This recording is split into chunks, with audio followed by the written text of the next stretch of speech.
நியாயமாக ஓடுது. எனக்கு பிடிக்காதது இந்த கடிகாரம் தான். மாமா, மாணிக்க வாசகருக்கு கடவுள் நினைப்பு எப்போ வந்தது?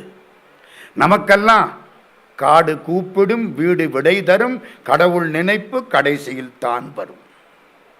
நமக்கு அப்படித்தானே? மாணிக்க வாசக சாமிக்கு எப்போ வந்துச்சு? ஒரு 5 வயசுல வந்திருக்குமா? உருத்தெரியா காலத்தே உள்புகுந்தன் உளம் மன்னி கருத்திருத்தி ஊன்புக்கு கருணையினால் ஆண்டு கொண்ட திருத்துருத்தி மேயானை தித்திக்கும் சிவபதத்தை அருத்தியினால் நாயடியேன் அணிகொள் தில்லை கண்டேனே. உருத்தெரியா காலம், அப்பா வயிற்றிலிருந்து அம்மா வயிற்றுக்கு கரு பாஞ்சி ஆனா பெண்ணான்னு தெரியாத பொழுதே சிவபெருமான் வந்து தடுத்து ஆட்கொண்டாரா. எப்படி பாக்கியம் பாருங்க. என் தலைப்பு